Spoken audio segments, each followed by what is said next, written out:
जैसे ये ग्वालियर का वकील है, नालायकी लगातार करते जा रहा है। इन पे राष्ट्रद्रोह का मुकदमा एक बार चले, ये जेल जाए, इनकी भाषा सुधर जाएगी। उसी बस आपको गंदा व्यक्ति संबोधन किया है उनको। देखिए, अनिल मिश्रा जो वकील है जिसकी आप बात कर रहे हो, असल में वो आरएसएस का एक कार्यकर्ता है।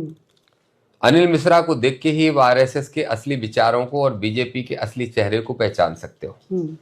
मैं कह रहा हूं कि इसमें तो किसी को भी डाउट नहीं है ना कि भारतीय संविधान में लिखने में सबसे बड़ी भूमिका बल्कि उसके असली हीरो बाबा साहब अम्बेडकर रहे हैं। और अगर ये देश को इसमें शंका होती तो शुरू से लेके अब तक होती। चलो, मैं तो कहता हूं जब देश में मोदी जी की पहली बार अटल जी की सरकार बनी, एंटी कांग्रेस के रूप में भी देख लो, फिर उसके बाद मोदी जी की पहली सरकार बनी, फिर मोदी जी की दूसरी सरकार बनी, तब ये कहने की किसी ने हिम्मत क्यों नहीं की। तीसरी सरकार बनी, उनका प्लान ही था कि जब हम तीसरी बार बन जाएंगे तब हम मनुस्मृति मनुविधान को लागू करेंगे और अंबेडकर विधान को, संविधान को खत्म करेंगे। तो ये छर्रे हैं उसी विचारधारा के, इसकी कोई हैसियत नहीं है, तो इसलिए इसके बारे में तो मैं ज्यादा क्या बोलूं। लेकिन उसको शर्म नहीं आती। वो बात कर रहा है कि भारतीय संविधान जिसने लिखा है उनके ऊपर सवाल खड़ा कर रहा है। इस देश का जो पहला कानून मंत्री रहा, इस देश की सरकार ने जिसे भारत रत्न दिया, पूरी दुनिया ने विद्वता के लिए जिनको पूजा हो या जिनका स्थान बनाया हो, और देश के करोड़ों लोगों के मन में जो ईश्वर से बड़ी आस्था रखता हो, उस व्यक्ति के ऊपर वो सवाल खड़े करके और ऐसे व्यक्ति का नाम प्रपोज कर रहे हैं बीएन राव। क्षमा करना, मैंने 5 साल पहले तक तो क्या 2 साल पहले तक नहीं सुना था। मैंने भारत एक खोज से लेके दुनिया भर के वो सब देखे, उसमें 25 लोगों के नाम आते थे, उनमें से कोई एक नाम हो तो हो। ऐसे तो फिर कमेटी के जो अध्यक्ष थे उनका नाम क्यों नहीं कहा? राजेंद्र प्रसाद जी, उनका ही नाम कह देते, उनका नाम क्यों नहीं कह रहे? फिर एक सलाहकार का नाम, मतलब यह है कि एक मंत्री जो देश का कानून मंत्री रहा, उसने संविधान नहीं लिखा बोल रहे हैं, और एक बाबू ने संविधान लिखा या एक उनके एम्प्लॉय ने संविधान लिखा। क्या कहना चाहते हैं ये मूर्ख लोग? जबरदस्ती मनुवाद के चक्कर में और इस गलतफहमी में कि हमारी सरकार 3 बार बन गई है, अब तो हम जो देश में कर लेंगे। नहीं कर पाओगे।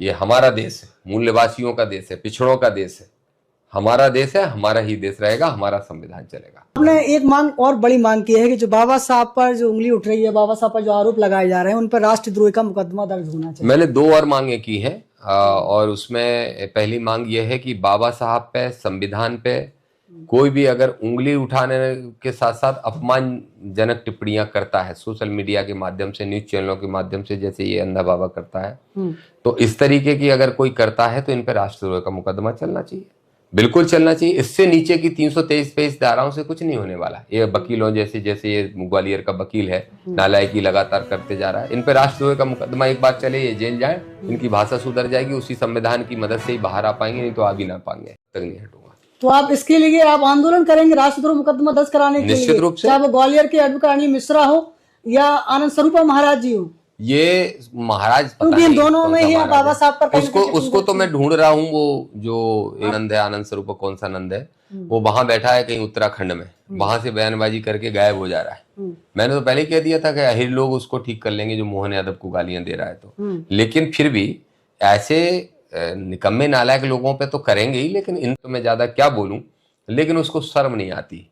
वो बात कर रहा है कि भारतीय संविधान जिसने लिखा है उनके ऊपर सवाल खड़ा कर रहा है। इस देश का जो पहला कानून मंत्री रहा, इस देश की सरकार ने जिसे भारत रत्न दिया, पूरी दुनिया ने विद्वता के लिए जिनको पूजा हो या जिनका स्थान बनाया हो, और देश के करोड़ों लोगों के मन में जो ईश्वर से बड़ी आस्था रखता हो, उस व्यक्ति के ऊपर वो सवाल खड़े करके और ऐसे व्यक्ति का नाम प्रपोज कर रहे हैं बीएन राव।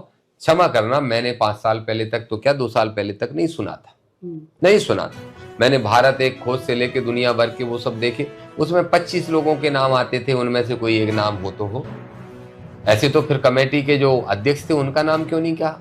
राजेंद्र प्रसाद जी, उनका ही नाम कह देते, उनका नाम क्यों नहीं कह रहे? फिर एक सलाहकार का नाम, मतलब यह है कि एक मंत्री जो देश का कानून मंत्री रहा, उसने संविधान नहीं लिखा बोल रहे हैं, और एक बाबू ने संविधान लिखा या एक उनके एम्प्लॉय ने संविधान लिखा, क्या कहना चाहते हैं?